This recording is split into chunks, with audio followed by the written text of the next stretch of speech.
Hi guys, welcome back. Today I'm coming with a highly requested video, but maybe before we jump into the video, for those of you who don't know, about 2 years ago I bought a house in the Swedish countryside, and I initially used the house as a vacation home that I used a couple of weeks a year. But earlier this year in January I decided that I actually wanted to move up here full time and move basically all my life up here. So that's what I did. And while I absolutely love being here in Sweden and I'm super grateful that I get to be here, it honestly hasn't been all easy, and especially during the past couple of months I've encountered many situations where I was just so frustrated with a couple of things here that I thought I'd make a little video about it and just share this with you, because maybe it could be helpful for you as well. Because all of this were also things that I would have loved to know a bit more about before I moved here, so I'm hoping that it's helpful to you. This is of course all based on my personal experience, so this could look very different for each and every one of you, but I thought I'll still share because maybe it's still helpful for some of you. But without further ado, let's jump into the frustrating side of moving to Sweden. Let's start with the bureaucracy. And this is probably one of the biggest pain points in the beginning. And I know that whenever you're moving to a new country, like the initial bureaucracy is no fun in no place. I'm not even trying to get into this, but I just feel like the Swedish system is just such a, how do I best formulate it? Can be such a frustrating loophole sometimes. You absolutely need to get a personal number here, because without your personnummer you are basically not a person, and there are many things that you simply cannot do. Whenever you try to do something online, you can't, because you always have to enter your personal number or your bank ID, and you can't have the bank ID without the personal number. And it's very difficult in the beginning when you don't have this. Like, I remember in the beginning when I had just bought a house and I just wanted to get a couple of like different contracts for my Wi-Fi, for the water, things like this, the house insurance. Every time I had to enter my personnummer online, which I didn't have. So then I had to contact them through the customer service, and it always took a lot longer. Whereas if you just have the number, you just type it in and basically everything is very easy. But like this, I sometimes spend several hours calling different providers. Some of them say they can't take you on as a customer without a personnummer, and others like you just had to spend many hours on the phone with them or trying to solve things, and it took a lot of time and effort in the beginning to get things sorted. I would say if you're coming from another EU country, it is not too difficult to get the personnummer if you are planning to move here permanently. I think the requirement is you need to be here for a year and plus. So if you're from an EU country, you basically either come here with a work contract or a study permission, or you can prove that you can live here on your own funds, and this is currently 150,000 Swedish krona, so like maybe 13,000 euros per person. But then the process takes maybe between 4 to 12 weeks. It depends a little bit, like I've heard different stories from different people. So I guess it depends who's looking at your application as well. For me, it didn't take that long. I think when I did it in January, it took like around 5 weeks. So it's not too bad, I would say. But yeah. From outside of the EU, I would say it is a bit more complicated, because I believe you definitely need to have a work contract secured, and you need to meet like a minimum salary requirement, which is actually not that low. They have increased that with the new government, and I think now this is 28,000 kronor per month that you need to earn. So especially also in the countryside, this is actually quite a bit, so it can be a bit more difficult. Then again, when you are registering for your personnummer, you need to have an address in Sweden. But the problem can be that a lot of places, if you don't own a home here and you just want to rent something, for a lot of the rental contracts, you actually need to have a personal number, which you don't have yet. So it can be very tricky. If you want to buy a property, I know they have made things a little bit more complicated in the past, maybe 2 years. And I heard that apparently now you are also required to have a Swedish bank account when you are buying a property, which you don't have because you need a personal number in order to open a bank account. Also, many houses here actually go through a bidding process when you're buying them. And in order to participate in the bidding process, you need to log in with your bank ID, which you don't have because you need a personal number for it and a Swedish bank. But you need this in order to actually participate in the bidding process. There are definitely workarounds, and I think you can always talk to the realtor and just explain your situation and say that, well, you don't have this. But I think it is pretty much then up to the realtor to decide if they want to basically go the extra mile and take this little bit more complicated step for you, or if they don't want to do that. Again, there I have heard different stories. Some people said it's still not a problem.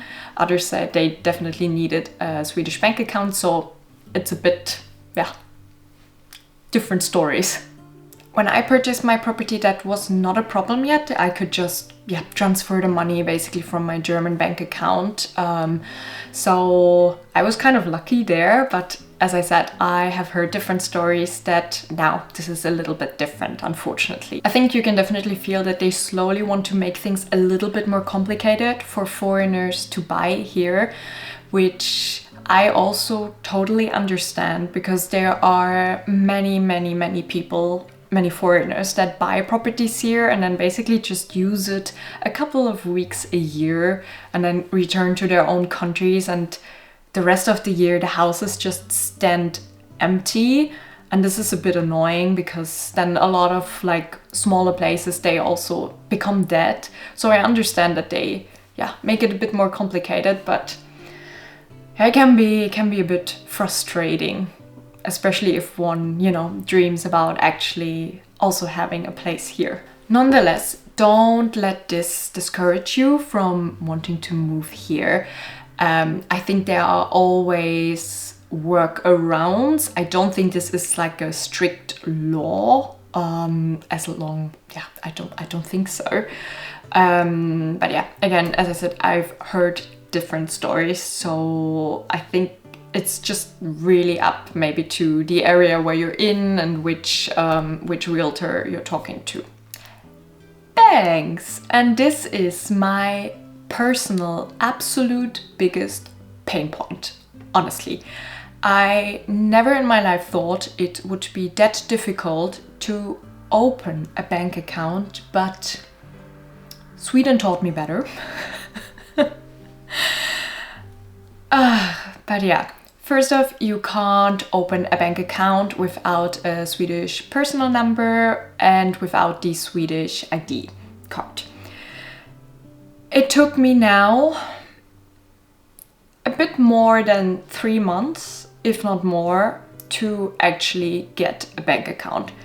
And I basically was in touch with every single bank that we have here in this town. And every time I went in there, they were either like, it's gonna take between 4 to 6 weeks to open a bank account. The other ones were like, oh, you don't have like a fixed employment or like a work contract, so we can't give you a bank account. Others just never got back at me, and they were like, oh yeah, just get in touch with this person, and this person never got back at me. And many different stories. And I even cried in one of the bank thingies where I went into, because I was just getting so extremely fed up with this, and it can't be that difficult to open a bank account. And I just don't understand it. And I've heard this again from many other people as well that tried to do it. But I just don't understand it, honestly. And now I'm still in the process of setting everything up. Like I finally got my bank account now recently. Now I have to set up the bank ID and Swish so I can use like the mobile payment. So Swish is basically like PayPal, just the Swedish version. And you need this also, you know, if you wanna transfer money to like private persons or in a lot of like smaller secondhand shops or flea markets. But this whole bank situation really made me so extremely tired. Yeah. Now I don't know if this is just something specific to the place where I'm living at. I've heard from others, like from some of my friends that moved here, that it was super easy. They just walked into the bank office or branch and they opened the account immediately for them, and they did everything, and within an hour they were set up for the bank. For me, that I was not that lucky. It took me like 3 months, but yeah, from now on things should be a bit easier. And the problem is also when you don't have a Swedish bank account yet, you will receive a lot of like invoices and bills for all your house utilities, etc. But you will basically manually have to transfer them all the time because they don't automatically deduct it. They only do this from a Swedish bank account.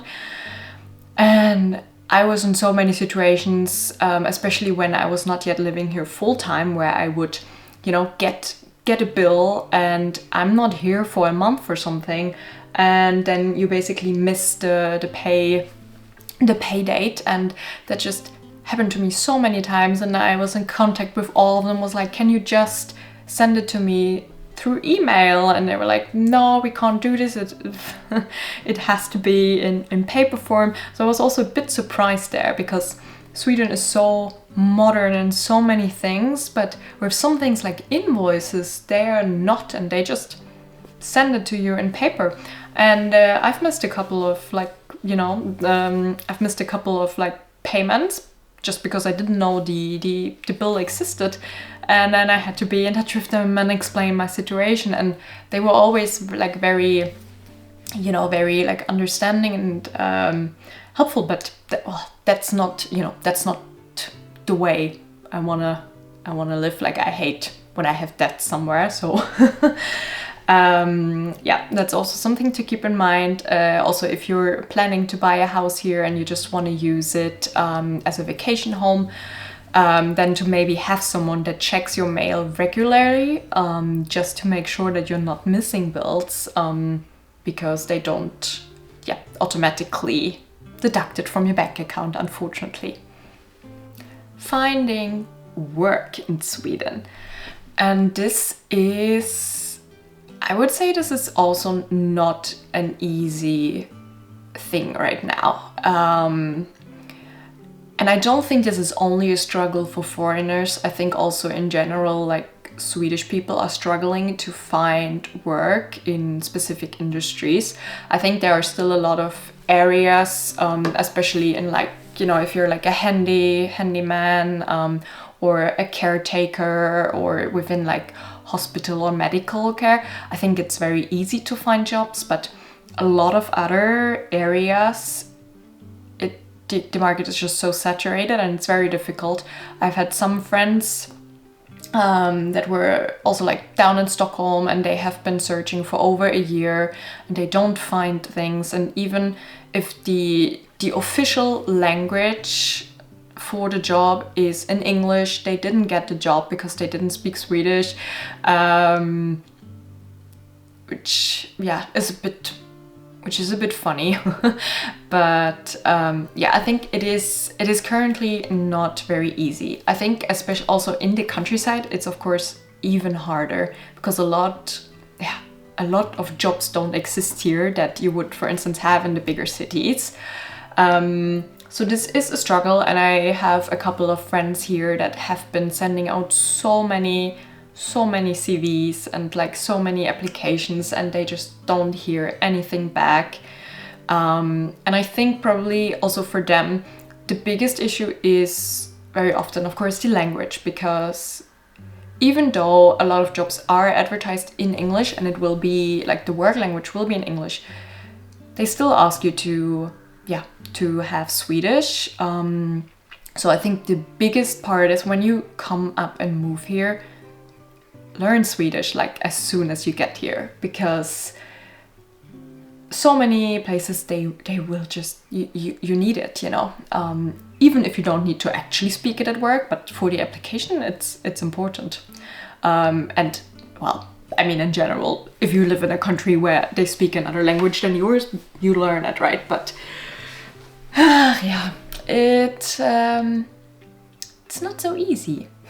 I also heard somewhere that there's actually something like a law that Swedish people need to be preferred in the application process. So if there's a Swedish person and an international person applying, they need to give the preference to the Swedish person, and only if they don't find a Swedish person, they can hire the international person. Now, I didn't do any fact checking on this, so I don't know if this is actually true, but I've heard this somewhere from a Swedish person, I think. So this could also be something. So then, of course, it is even harder as a foreigner to get a job. So I think if you're planning to move here, just really try to secure your work beforehand, or you are running risk that you don't find a job, especially if you're also from outside of the EU and you need to meet like the requirements for the visa.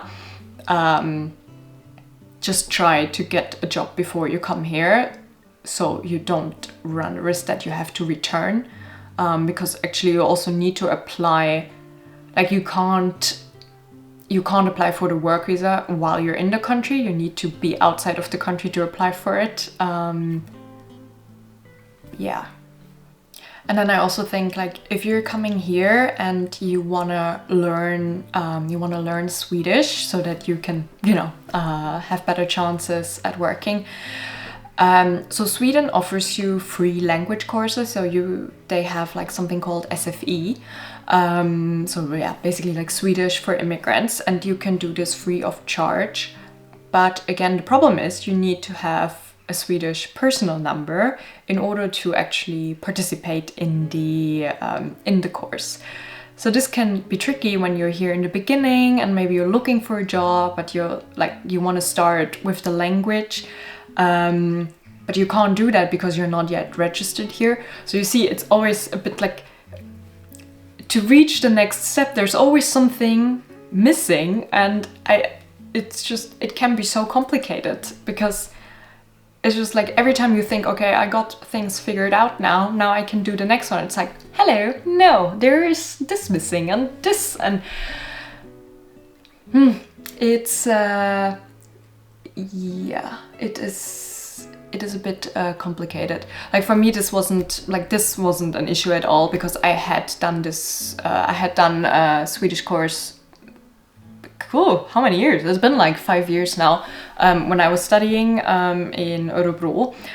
So I had already completed all of this and so on. And I mean, I would say I speak Swedish fluently, so it is not a problem for me. But I had some friends where this was an issue, unfortunately, and they couldn't start with the course yet.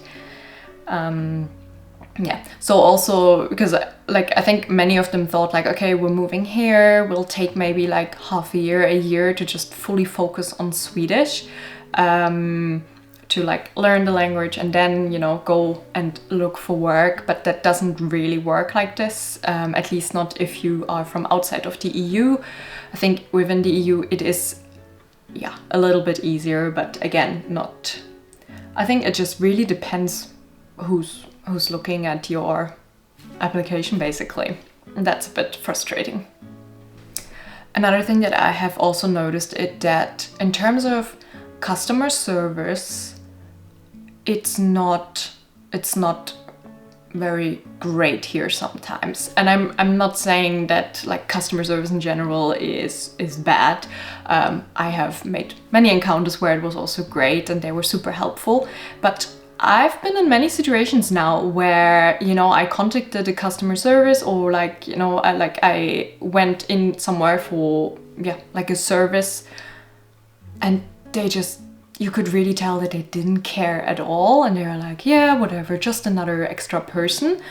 And I had this with so many. Like, for instance, also now, my car was in a garage for over 7 weeks, almost 2 months, for it wasn't a massive job, and they just didn't get back at me at all. You know, in the beginning it was all okay, and then they just didn't communicate at all. Like, I had to like triple text every time, be like, is my car ready? When is it gonna be ready?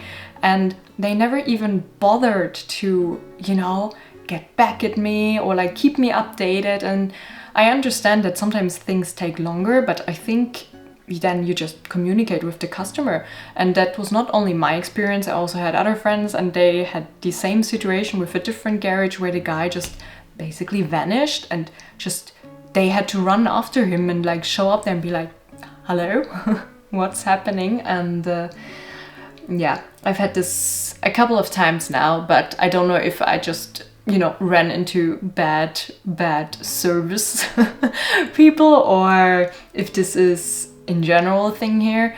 But yeah, I guess also because like the whole Swedish system is just not set up on tips, so they don't really are dependent on this, so they maybe don't care that much.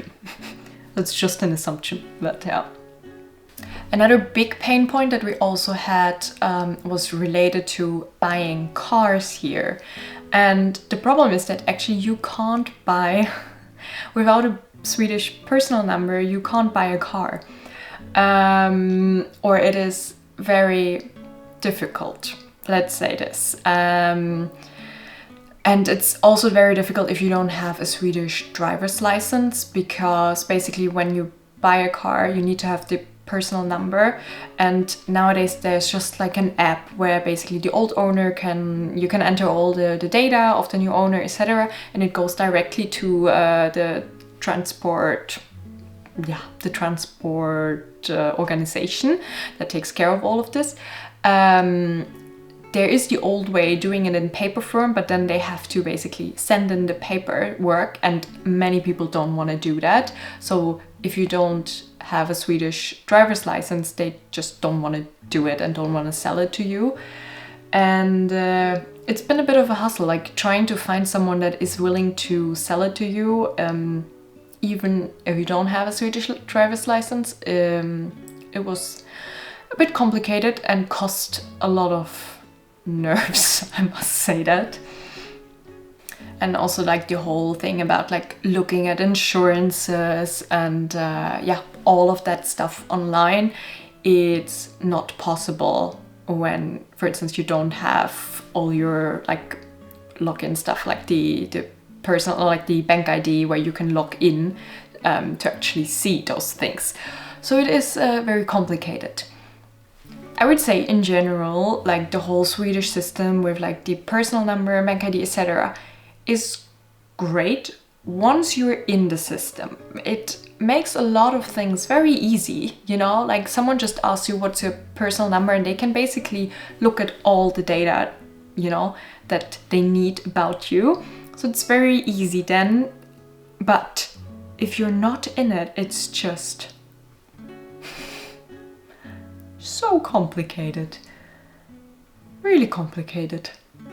I know another big challenge for people is also very often related to the topic of meeting people here and making friends with Swedes and like the whole social life in general. I think especially when you come from a, how do I say it, more like social outgoing country, it is not so easy, I would say, to be friends with Swedish people. Like they are more reserved in general, and it will take them more time to warm up to different people, to new people, and to actually consider you a friend. But I think I would say it's very similar actually to Germany in a sense that they may seem a bit more distant, you know, or cold, but once they are your friend, they are your friend forever, basically. But yeah, I know also a lot of people here, they have had the same friends group since, you know, they were like in school, and then they just keep that friends group, and they don't really feel the need to get more extra people in it. So I know it can be very challenging.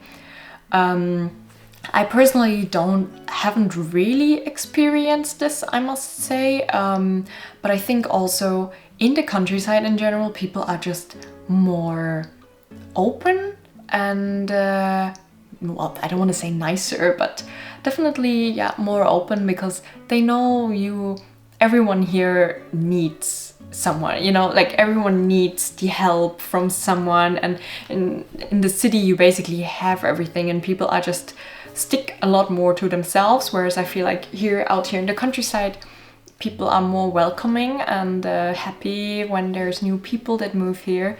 So yeah, I would say for me this hasn't really been an issue, but I know some of my friends in Stockholm, for instance, they really struggle, and it took them a long time to actually, yeah, make friends.